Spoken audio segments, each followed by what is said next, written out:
going to go ahead and start that rolling now as well. Um, so let me just kind of begin a little bit at the beginning here with FormIt.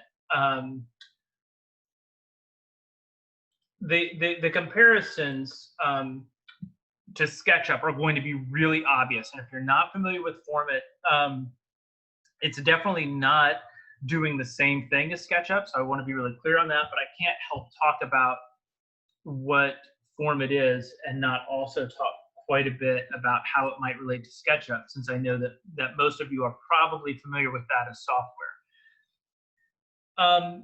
Essentially, how we're teaching FormIt at Drury is pre-design thinking and early design thinking, and then also we're tying this into some early thinking in terms of understanding simulation in the environment. So what I'm going to walk through today is right now, currently I'm scheduled to teach second year studio fall semester. And those of you that are HSA grads can remember, that's where we really begin introducing environmental context. So the location that I'm currently looking at is Commercial Street. And I've got sort of a scene started here in FormIt with 2 potential sites for students to look at, primarily having them really study a south facade and how to do a solid understanding in terms of solar shading, solar gain, those kind of things for the semester-long project. And so I thought that would be a good location to begin introducing the software and looking at just, especially in this first talk, how I launched the software with the students. In terms of how far you can take FormIt, I've seen students really latch into the software and do full building design with it, and all the way through output. I don't know that that's the specific intent of FormIt and what the software developers are doing, mainly because one of the things that the software does really well is plug into Revit.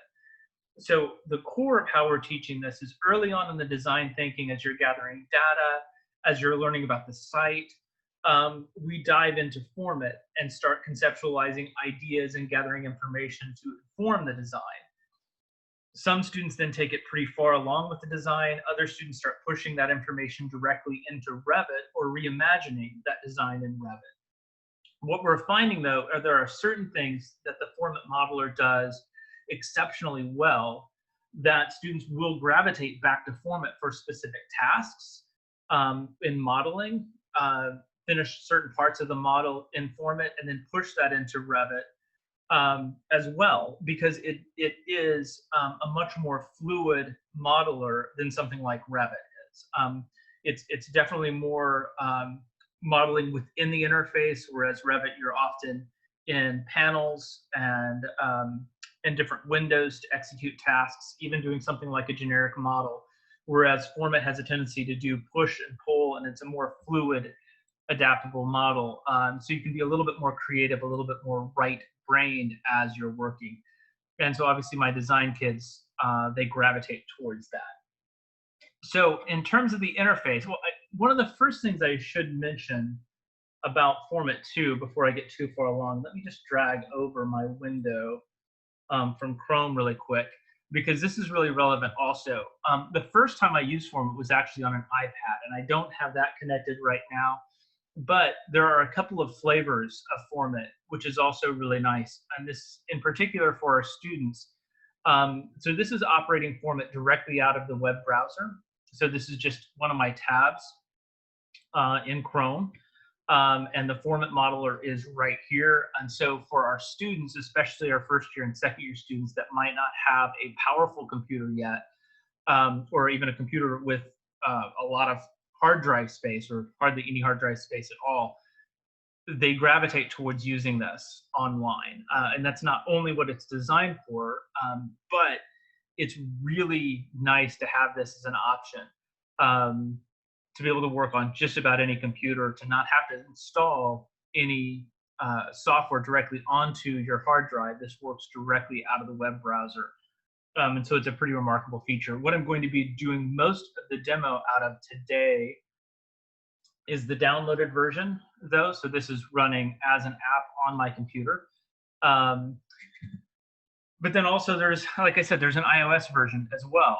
And all of them work really well. All of them, if you're saving a file to the cloud as a BIM 360 file, or I should say it's a .axm file that you're saving out of FormIt, you can open that same file in any of the different flavors that they have. So one of the things I will often do with students is we'll be sending files back and forth, and I can open them from pretty much anywhere. And we won't get there today, but you can also be modeling in the same file at the same time. And so that's something that as we continue on teaching with COVID-19, this is something that I'm actually, going to be doing. It's something that I've been working on. Okay, how can I kind of do some remote modeling with students without having to be at their desk? And so this is one of the tools that we plan on implementing. So all really cool things. So let me get a little bit into this project and where this project is at right now, and modeling just a few things as well. So the interface of FormIt, we're going to work just sort of left to right and down. So this is our basic browser, our undo, redo, our selection tools, measurement tools. I can cut a section interactively at any location.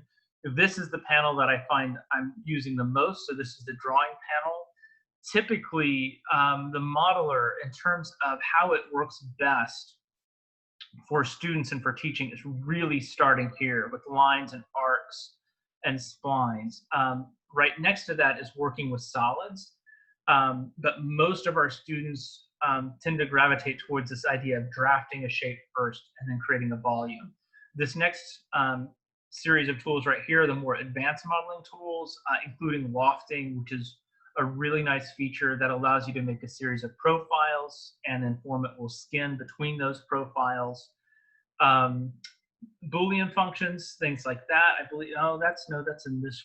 Yeah, no, this is the grouping function, right? So as you're modeling inside of FormIt, to keep things organized, this is, again, it's a very interactive modeler. So as you work, things like this need to collect together in groups to make them easier to manage, for sure. We'll get just a little bit into that today, much more on it later. I've got my location tools, sun tools, and energy analysis tools. Obviously, we'll get into the first two of these today, this in the later sessions. Finally, my overall settings and account information, and then whether or not this is operating on a touch screen or a standard screen. On the right-hand side, I've got my, I have to ask Heather later exactly what this set of panels is called, but essentially I've got properties, materials, my layers, levels, camera, and visibility settings. Dynamo, this is where we're really going to get into using visual scripting with Dynamo and how those start to interface with FormIt, which is really, really nice. The content library, bringing in additional objects, and then how the model is organized with the group trees, right? So in terms of working through this, just sort of beginning at the beginning, and you notice I'm already a little bit along with this. The first thing that I'm typically doing is establishing a site. So in terms of establishing a site, I'm selecting this location button, and this will be a good test of the internet here and how well it's working. That's not bad. So again, my site on Commercial Street is right here. So this is already pulling up this location. Essentially, all that I need to do to bring this in as a one-to-one image in the background to model off of is click Import Satellite Image. And then I can zoom in or out. Typically, we find grabbing about one block creates a good resolution that you can sketch over the top. You can see everything fairly clearly. This also does a couple of additional really important things. Not only does it bring in our basic satellite image, but this also brings in weather data. So it's bringing in our location geographically, but then it's also importing all the weather data, which is really important as well, because that's going to be used in simulations, sun settings, things like that. And we're just going to get started on it just a little bit today, but again, only sort of as an overview. So typically I would be clicking import satellite image. I've already done that. So we're just going to model over the top of this. So to start making these basic boxes, I'm doing just a couple of simple things. So let's look at this little guy right here. Typically I'm starting off with the pencil tool and drawing a line. And I'm starting with the corner, and I am simply sketching out the base outline of this shape. Now, like a lot of the other interactive modelers, this is going to look for reference planes for you to draw on. So the default reference plane is going to be the XY plane, or the ground plane.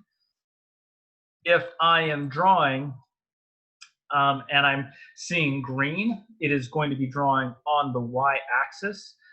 And typically, if I've got a photograph like this, I'm going to trust the photograph within a couple of feet. But if I have the opportunity, if something is close to this x-axis, or is close to my, I should say, I believe this is the x-axis right here, and something is close to the y-axis, often I'm going to lock those in. And to lock them in, I can either make sure I'm staying on that green axis, making sure this line is green, or I can hit the shift button. Hitting shift is going to make that line bolder, right? And essentially then anywhere I move my mouse, it is going to stay on that line.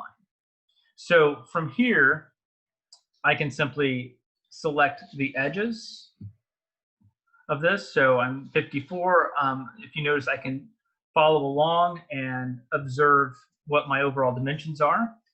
For this next line, I'm using the shift to lock my x-axis, and I'm going to hover over the edge, the beginning edge of my first line. And this is called an inference, right? So I am using the green axis to move along the edge of the building. I am selecting this point to make sure that as I bring this together, I'm actually making everything on this at right angles, so that I don't have any wildly squirrely shapes coming together. So the next thing that you're working through is giving this plane, this two-dimensional plane, a bit of volume. And that's simply done by left-clicking to select that plane, left-clicking once again to start pulling that plane up. If I know my height, and we'll get into finding heights here in just a second, I can hit the tab button, and I can put in a specific height. So I'll just use 14 for 14 feet. And I already have that object masked out and ready to go, right? So I want to get a little bit more specific into modeling. So this is one of the buildings right here on Commercial Street. So I've sort of left that out. And we'll talk a little bit about what it takes to model something specific in place right here. So let's get into modeling this dude. So I'm going to start the exact same method with my line tool. Using that bottom edge, I can follow along. So I'm going to make sure that I am on edge, right? So in this particular instance, I'm actually not using the green axis. Everything's off axis just a little bit. For those of you that know Commercial Street, yeah, everything looks on axis, nothing is, right? So I'm going to come approximately to the back edge of this building. I'm going to lock in purple perpendicular. So I'm going to lock in that perpendicular line and then use the back edge of this building right here as my inference.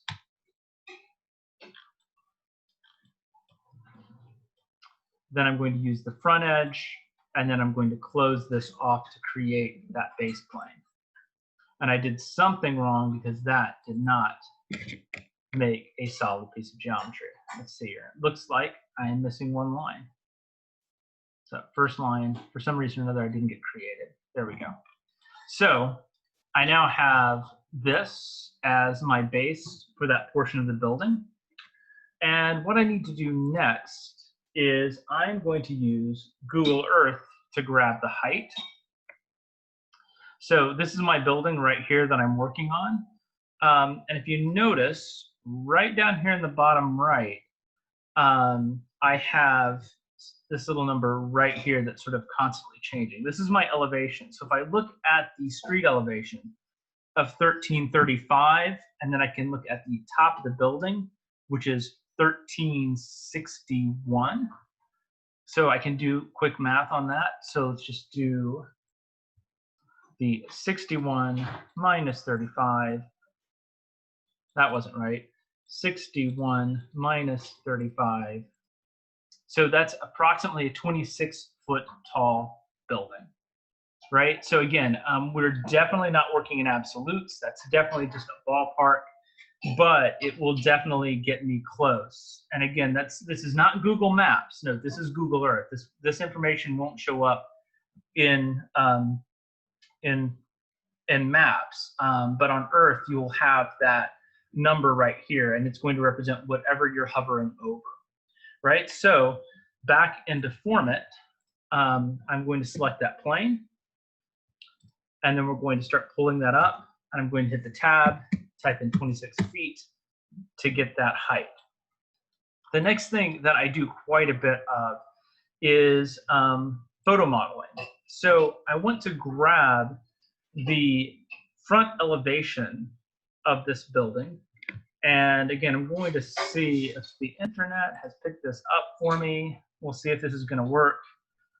This is one of the things that was failing right before I started, though. And I think it's still going to be failing, as my little guy has dropped into the abyss and has gone nowhere. So let's just assume, I think everybody knows how to pull up Street View in Google Maps or Google Earth. So I'm just going to slide that back over, and let's just open up Photoshop because I've already got this created. So I'm just going to go to Open and select this. So that essentially I use Street View to grab that facade, and I was able to get the camera really nice and square on with this. So there are times where, as I'm working, I might need to take this image and pull it out of perspective using Distort or using the perspective tools inside of Photoshop. This one, I was able to get the camera locked on really well. And so from here, I'm simply saving this as a JPEG. And typically what I'm always teaching the students is to name these files with the street address. That way you can keep everything straight. Students are not the best at keeping all their stuff together, especially when they're collaborating. So I'm pretty adamant about that. And that's a good way to keep everything organized. So this in particular is 411 Commercial Street. If they start naming them arbitrary things, everything gets lost. Use the street address, everything stays together really nice. So inside of FormIt, what I'm going to do to map that facade onto this block, it's pretty simple. I'm going to go to my materials tool, create a new material, select the texture, and grab that image. I know my vertical scale is 26 feet. Well, let's just start. Actually, let's just start with the defaults, 1 foot by 1 foot. If I do that and just say OK, and take this material, let's rename this 411 Commercial. If I take that and map it onto this, I'm going to see it tile over and over and over and over again. That's because that default is at 1 foot. If I edit that, I'm pulling that edit menu up just by double clicking. If I change that vertical scale to 26 feet, it should tile 1 time over the height of the building, which gives me that as a result. Cool, so now I have something to work with, so I can really, really quickly block out a little bit of additional data on that. So from here, I would simply be tracing out the windows. And again, always watching the snaps is important in a program like FormIt, because I want to make sure that I am working now on the face of the object.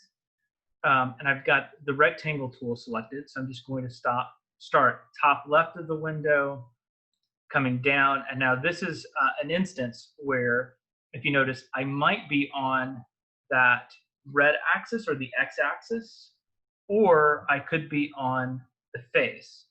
And in this particular case, I do want to be on the face because I want to be able to impact the geometry of the face, not only creating geometry for the window.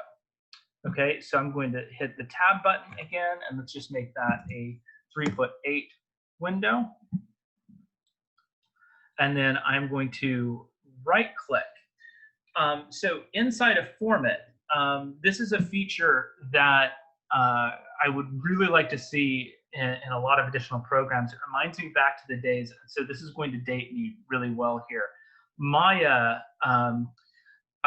program from the late 90s that really started this as sort of this beautiful way to stay in the interface with this sort of wheel and selection menu. So when you're inside of FormIt, if I right click on something, it's going to give me options that are context sensitive to the object itself, which is a really nice feature. So from here, I can simply go copy.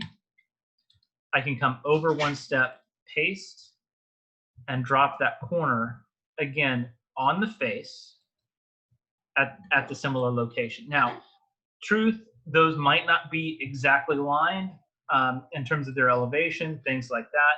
But if I'm going to be working quickly, especially if I have a whole series of windows that I'm doing, perhaps I want to run those as an array or something like that, working really, really quickly, I am not terribly concerned if those aren't perfect, right? I'm just trying to get that geometry together. I'm trying to get this thing masked out as fast as I can. So from here, I'm going to select both of those windows. I'm going to push them in 6 inches to start building depth. I would do the same thing with the headers over the windows, just sort of exaggerating those a bit. I can do the same thing with this top piece right here and just pulling that out. And again, I could go crazy with the amount of detail up there, but I just want to get some basic things blocked in for right now. Same thing for this lower piece. I'm going to start on this bottom corner because, again, the photograph isn't perfectly symmetrical, but I know the building is. This dimension is probably close to identical to this dimension right here. So I'm actually going to start at the bottom corner. I'm going to come in 1'6", and then I'm going to follow my blue axis to make sure I'm on the face. Up, let's tab that again and send it up 12. Then I'm going to start the exact same line on the opposite side, over 1'6". Find my blue axis, up 12. And then I'm going to lock those together. So you can see it doesn't follow that image perfectly, but I'm much more comfortable putting in those dimensions as things that I feel like are accurate, rather than simply being a little bit off axis or being slightly off dimensionally, right? So from here, I can simply push this back again, not as much as the windows, probably in this case, about 2 inches. Then I'm going to grab this second line right here and bring that across.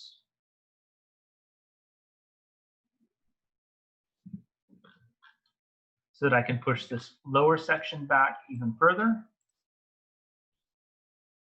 So we'll send that back another 2 inches.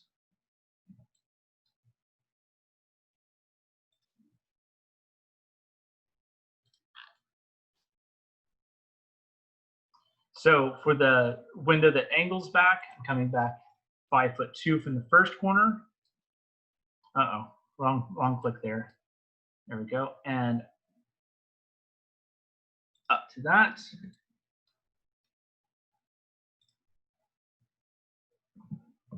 tab 5'2" and up vertically. So from here, I can find the center point, and I can build a line on axis. And this is where you can tell it's really getting away from this image, but there's a lot of parallax with the door. I know that door is centered, so I'd much rather set this up using dimensions that I know. So I'm going to go 1'9" over from the center point and up vertically. Should be able to find that point again, 1'9", this direction.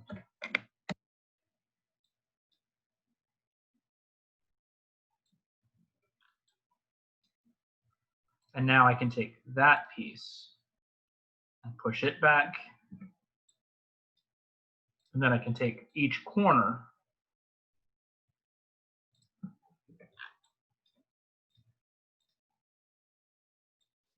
and quickly push those back to build that inset where that door is.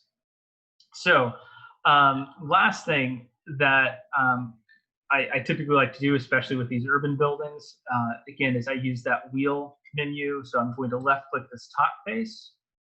I'm going to right click and then use offset face for a super fast parapet build. So 2-foot wall around the perimeter, select the inside face, and then just drop that down. So now that I have that building blocked out really quick, I can double click on it to select all the geometry, right click on it, turn it into a group, and then I can go to that group's properties. And again, that would be named 411 West C Street as a name, so that I can pull those things up, I can isolate them, save them. In terms of building context models, this is now totally ready to send to the 3D printer. You know, about 10 minutes, I can print each one of these files depending on the scale that I'm printing at, and they're ready to go to start building up these context models. In terms of building something new, if this is the site that I have students looking at, so I'm either going to be here or here, I think, this next semester. A starting point for our students to begin understanding is simply looking at an overall building footprint.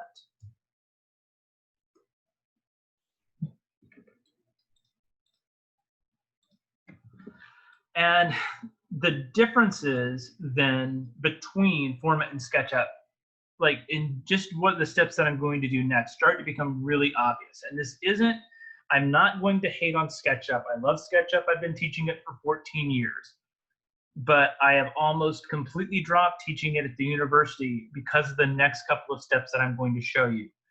Combined with the fact that my students do get FormIt for free, that's a huge part. SketchUp is now on a subscription system for our students, and it's kind of a mess for them.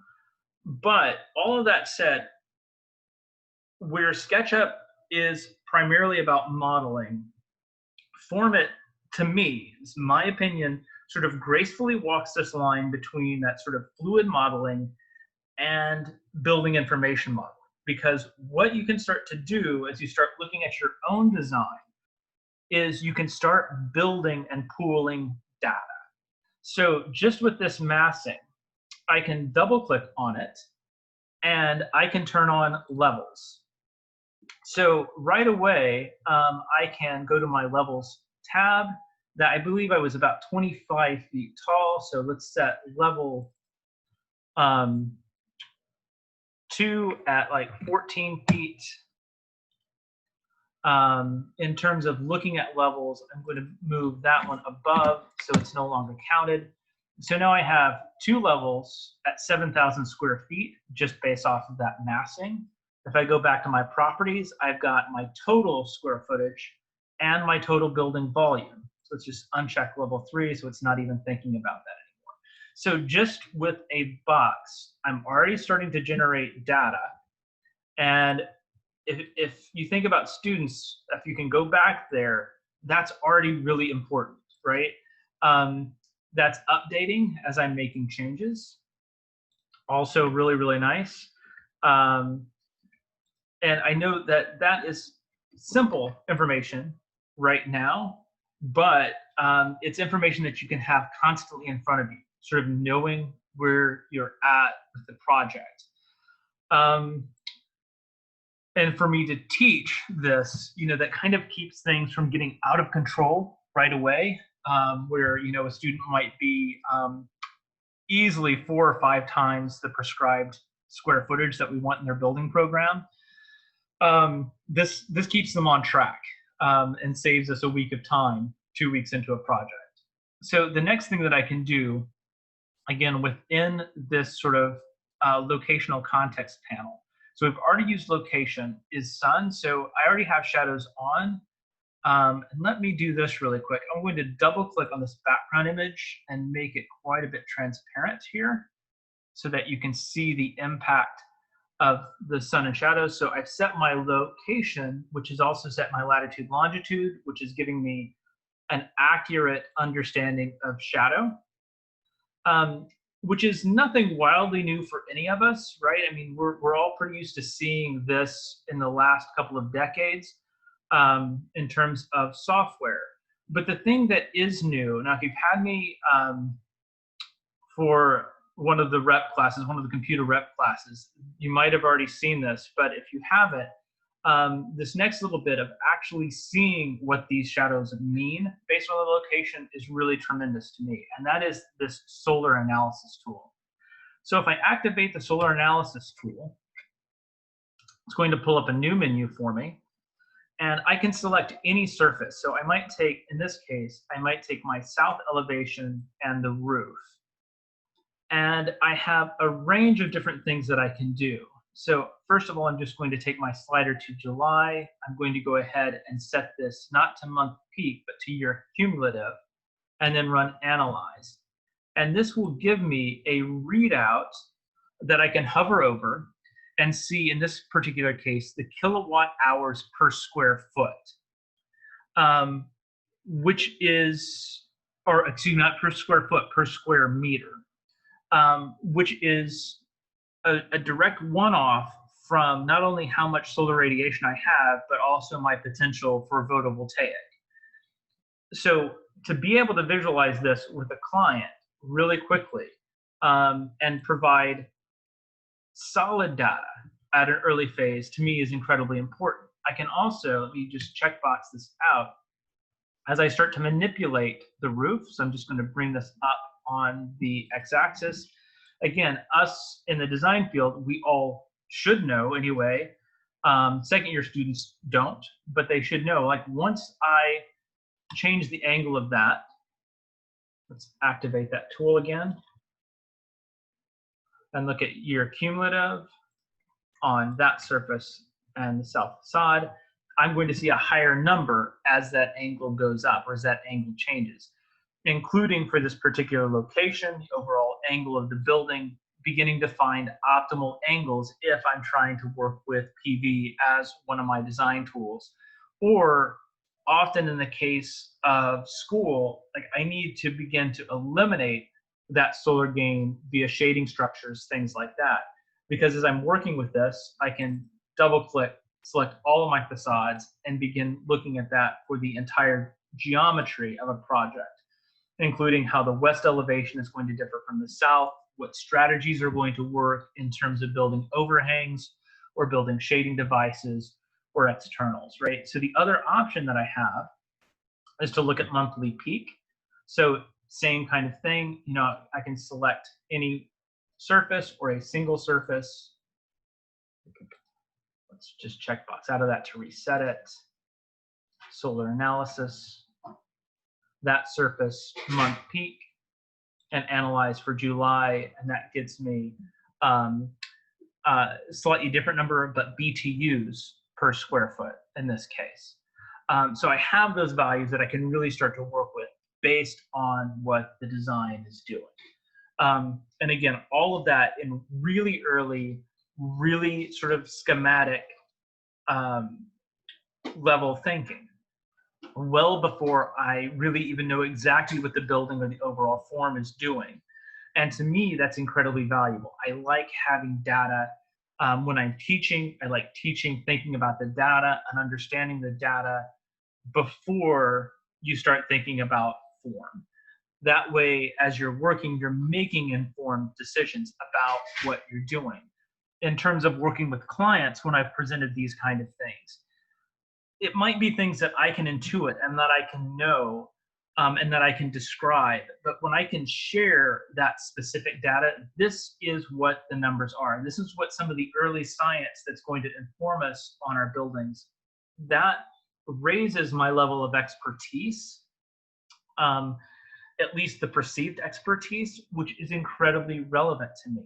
I want them to know that I'm not just working through this based off of assumptions, that I'm seeing the data, I'm presenting the data to them, and FormIt does that extremely well. And we're going to get further into that as the project goes along. And again, this is things happening inside of the software.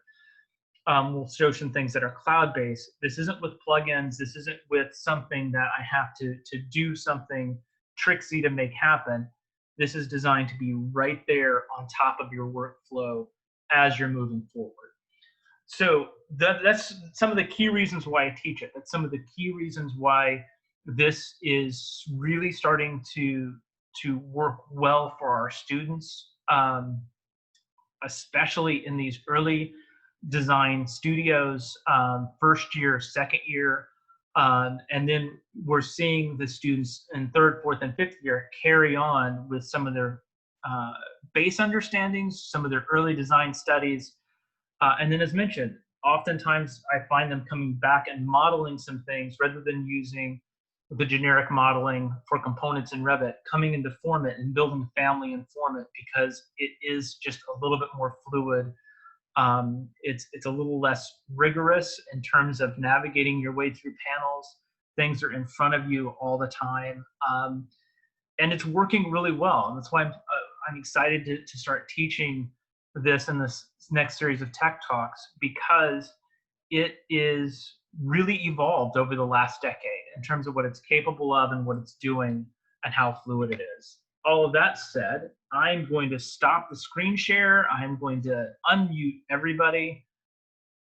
And then I really want to turn it over to Heather and Josh. And I think the first thing that I would mention is I would love to hear Heather talking just a little bit about the roadmap of the software, where your plans are on taking it, at least what you're able to share with us. And then obviously make any corrections to my terminology or things that I've kind of butchered in terms of the workflow. So that's, in terms of learning content, that's really what I had today. But I think also Heather is fabulous. She's been amazing to work with everybody. So if you have questions, things like that, I would also encourage everybody. It's a great time to ask some of those things as well. So let me see if I can get everybody unmuted here in one click. And then I will absolutely turn it over to you, Heather. Thanks.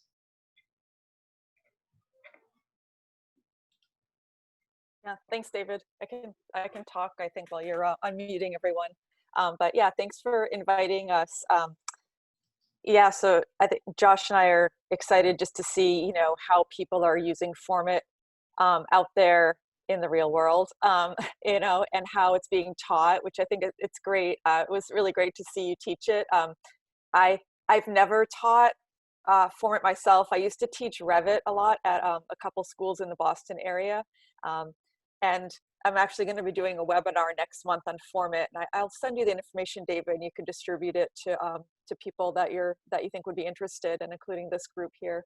But I think some of the keys that we're looking at for the future is, I'm going to say there are like two main things, and that is, one is, like, we at Autodesk want to provide architects with an early stage design 3D sketching tool within the Autodesk ecosystem of products. So as part of collections and as part of free software, always for students and teachers. And FormIt really provides that.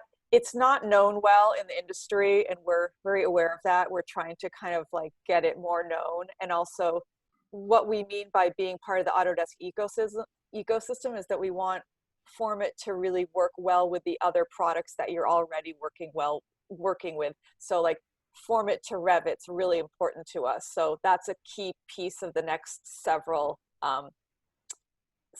releases and several years for FormIt work. We really want to, so right now there is an add-in that allows you to import FormIt into Revit. We're currently cleaning up some of the current ways it works, including the way, so in FormIt, you'll see a curved surface as curved, even though the actual sort of behind the scenes geometry is faceted. And so when that comes into Revit, in the past, you've seen that as it will come in and look faceted, but we realized people really want it to look curved the way it did in FormIt. So we are working on enhancements around that. We're also working on enhancements to the materials. So, because now in FormIt, you can select a material and scale it and rotate it right with that nice interface on the wheel that David was showing. And those changes to materials all come into FormIt correctly as well. And that stuff will be released soon.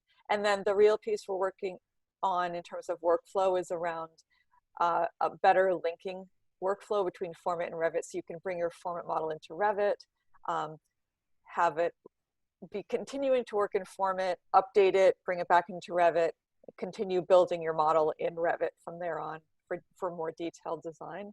And I think that's one of the key differentiators between FormIt and other early stage design products, is that we want it to really be connected to Revit so that there's really no rework moving from FormIt to Revit. So we're not there yet, but that's the direction we're going. And I would just say the other big piece that you brought up, David, which was great, is around, I think you called it informed design.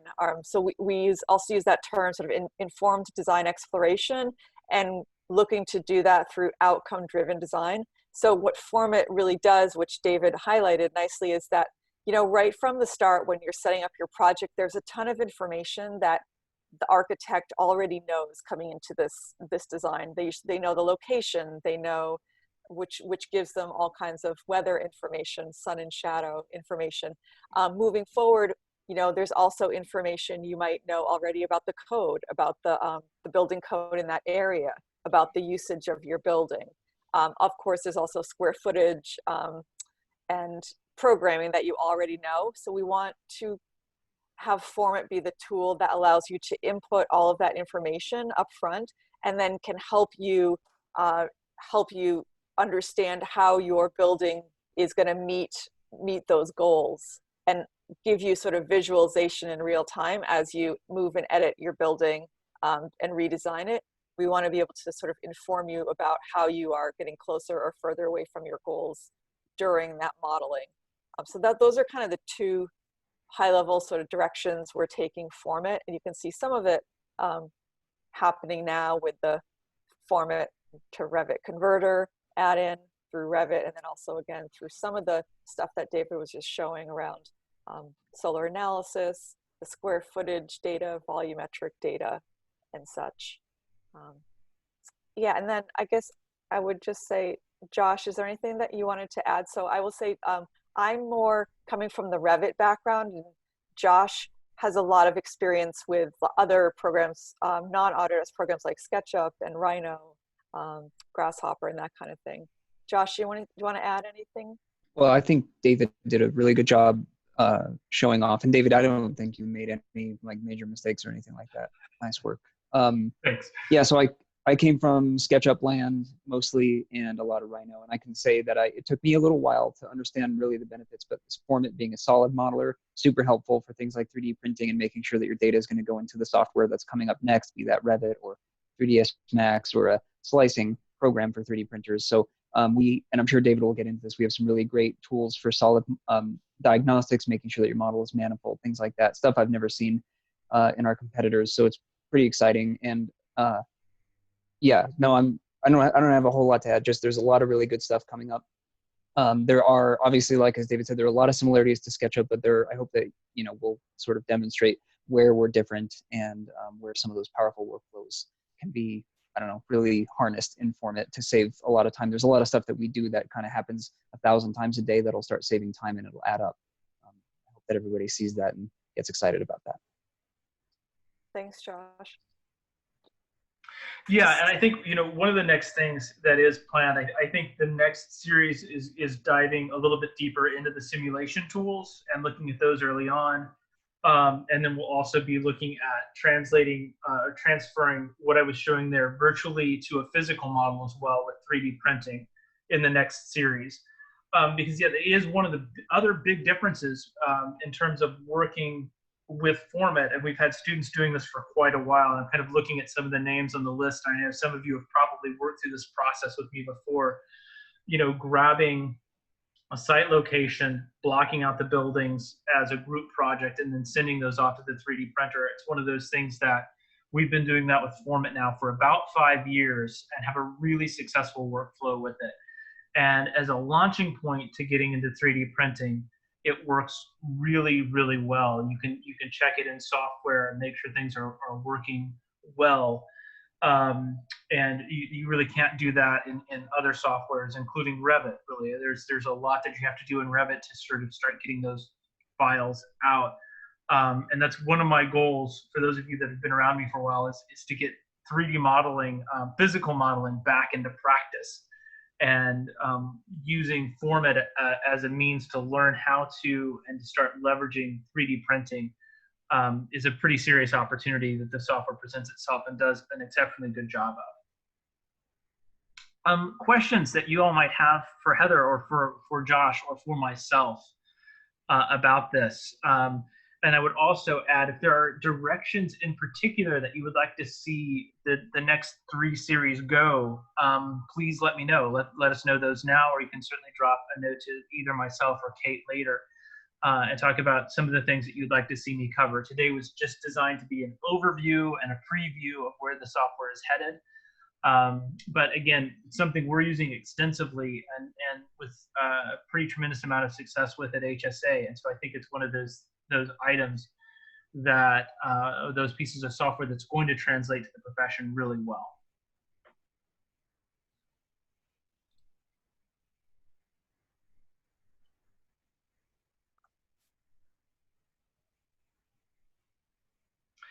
Kate, anything you'd like to add before we close this one up for the day?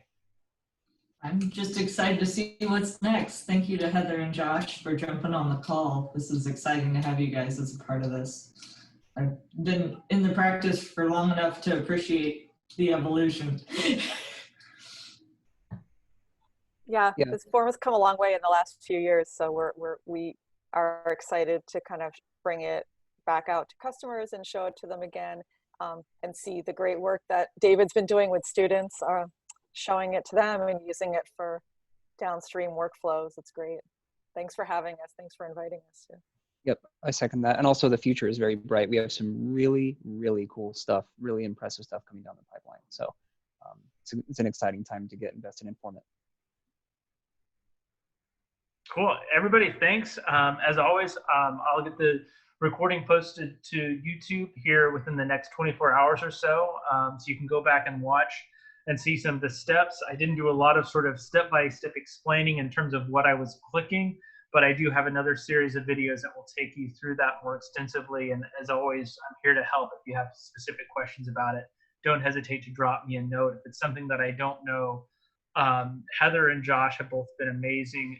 In particular, I've been working with Heather now for about 6 months or so on some things, and I've got to know her in terms of the relationship with FormIt and the team and some of the things. And so feel really confident that we can help get you up and running if this is something that you're looking at implementing into your office. And I would encourage you to do it. I think if it's something you're not using now, I think it's something that as our graduates start to leave the program, as you guys start employing the graduates coming out of our program, this is something they're going to be familiar with. Knowing how to interface this in your workflow to get in front of clients, to start building some early data is something that you should be able to jump into right away. So everybody, thanks for your time. Appreciate it so much, especially Heather and Josh. Thank you for taking time out of your day to sit in on this. We'll send out the invitation for the next Tech Talk early next week. Like I said, we'll dive a little bit further into the simulation tools. We'll be diving into 3D printing. We'll be getting into Dynamo and how it interfaces with FormIt, which is really exceptional. If you haven't gotten into Dynamo yet, I would encourage you, this is the place to start in terms of how it works with FormIt, how to start leveraging Dynamo for early design thinking, more so, especially if you're new to it, more so than leveraging it for doing really, really complex things. Beginning at the beginning is a great place to start understanding Dynamo. The other things that we'll get into are going to come at your all requests. So think about it, send us notes, send us information, and we'll do our best to cover what everybody would like to see. Thanks all. Have a great rest of the day. Have a great weekend, and we'll chat again same time next week. Thanks. Thank you. That's great. Thank you.